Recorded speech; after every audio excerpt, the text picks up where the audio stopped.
stay here for the next two comedians, because that doesn't start till 10, so don't worry, you're not missing anything.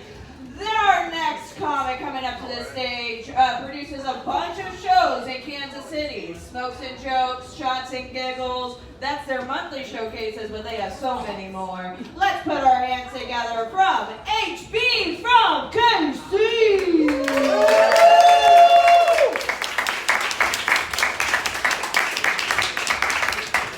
Hey, white people! Yeah, get some Buckridge, Kansas, bitch. Yeah, I know where I'm at. All right, red states. All right. This portion of your evening is brought to you by the letter G for ghetto. You are welcome in advance. Hi, it's great to see you guys' faces. How you feeling? You looking good? Yeah.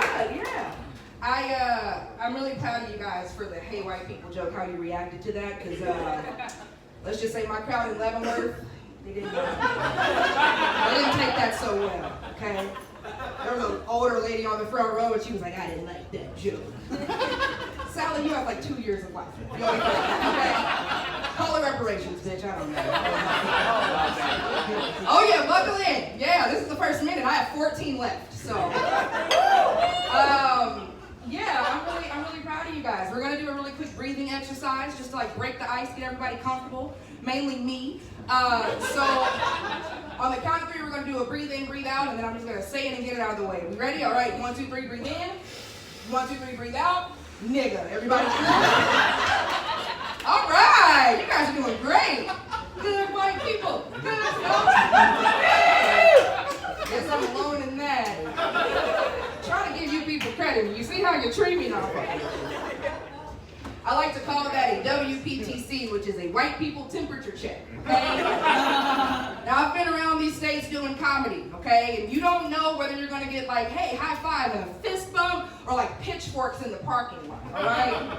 My people back in the 90s, we used to be the ones that were like scary, like, oh, you don't know what's gonna jump out of the, woods at you, but now if I marry a white man, I could die in my sleep. So like, you just gotta be careful, White people temperature check. Do it with your family, do it with your friends. Make sure you're safe. Make sure you're safe.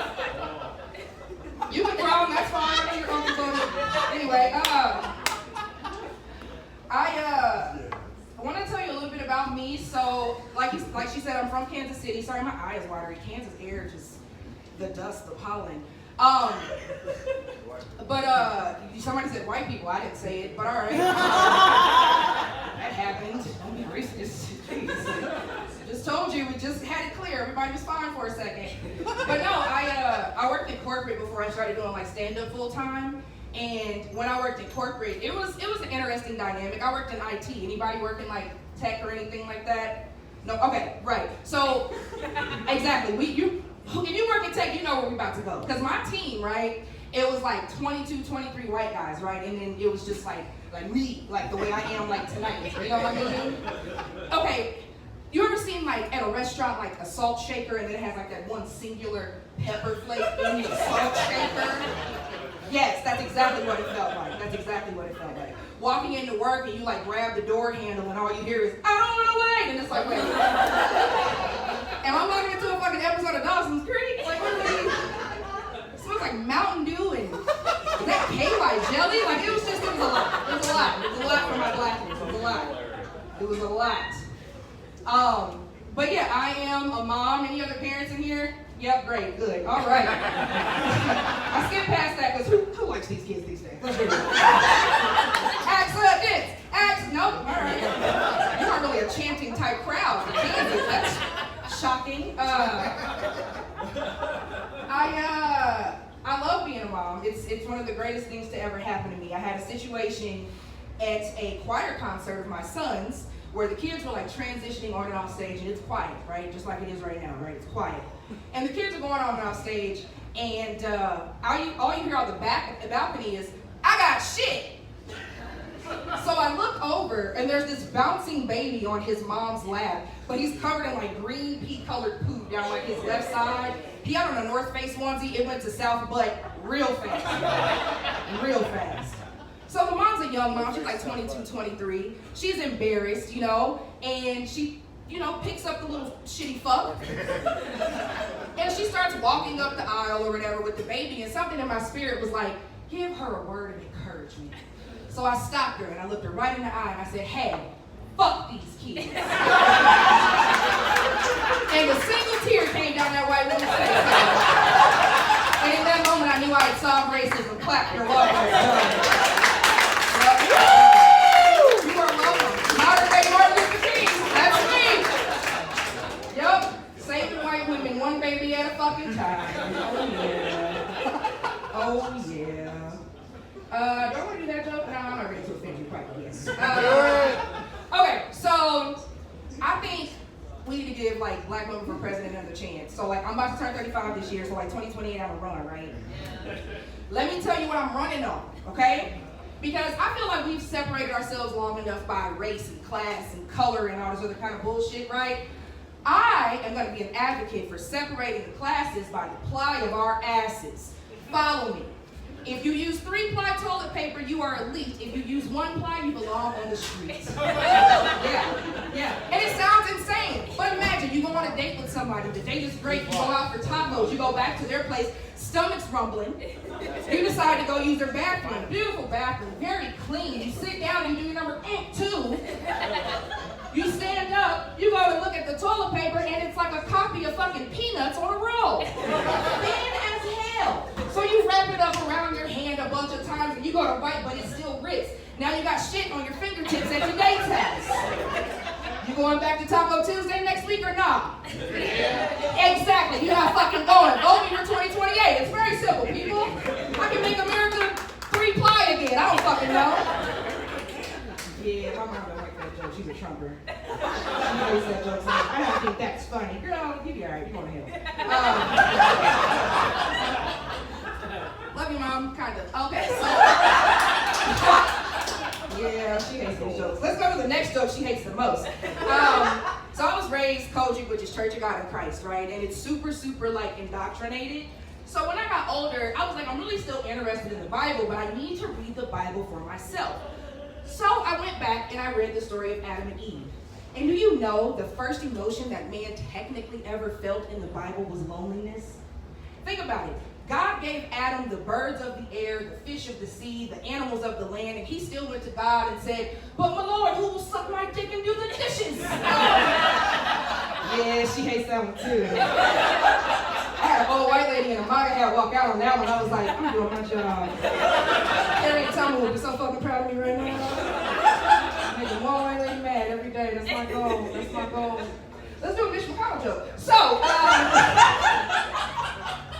I'm not gonna lie. I'm ready to see changes in our government. And the main change, like when I think of like Mitch McConnell and all these other old guys, is like, I just want somebody that like consistently looks alive.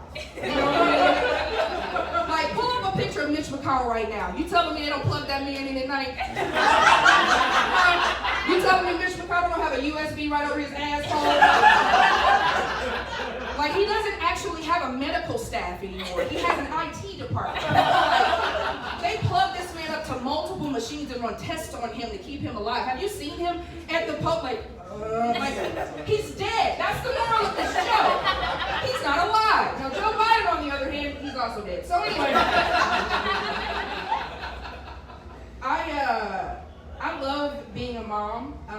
The one thing I don't like is our age difference. So like, yeah, because fuck that. I actually had my son really young. I had my son at 19, right? So when you have a baby straight out of like high school, you don't go really like into womanhood, right? You go straight into like motherhood. So I didn't have like a Natasha Bedingfield 20s, right? I wasn't staring at the blank page before you. I didn't open up the fucking dirty window. Okay, I never released my fucking inhibitions, and I'm like, I'm not feeling no fucking rain on my skin. Like, you know what I mean? I didn't have that kind of experience in my 20s. I literally went high schooler, motherhood, and now my son is 15, so I'm like back in the womanhood, and I'm like dating. So I went on a date the other day, and I didn't know that allegedly it's not courteous to talk to your next date on your current date. Like, he called, and he was taking me to a better fucking date. Why would I deny that date when we're out for coffee? He was taking me to tacos and tequila. Like, be reasonable. get a mom. Now that he's 15, though, he's starting to ask me really stupid questions. And I thought it would be like, how does the body work? Or, you know what I mean, Mom, how does sex work? This dumbass little nigga the other day had the nerve to ask me, hey, did you know Will Smith used to be a rapper? I said, excuse me? He said, yeah, you know, the actor, Will Smith? I said, I should have gotten an abortion. Like, that's really... Because my intelligence did not get passed through. It didn't get passed through. It didn't transfer. You're a fucking idiot. What do you mean? So I played Summertime, and he was like, oh, wow, this has that old school feel. I said, oh, I shouldn't have had an abortion. I should have fucking swallowed. Like, that's what my mistake was. I didn't open my mouth enough. Like, that's okay, got it. But yeah, just showing him the old days of, like, culture and shit like that, and then he says things like, you know, Tyra Banks used to be a model, and like this. The moral of this joke is don't have kids. It's very, very cut and dry, very simple. Where am I at, Emily? Like 10. Oh, great. Yeah, 5 more minutes of Negro Town. This is great. Clapping at that is crazy, but we're gonna talk. We're gonna talk after, buddy. We're not.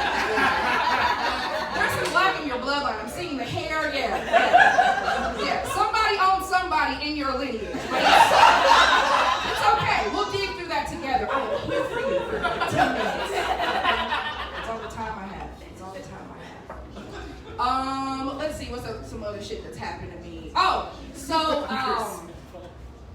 you know what? I'm gonna do this joke. This is. Ooh, should I do this joke? Yeah, fuck it. Let's do it. Do it. So it's a cop joke. You say that now.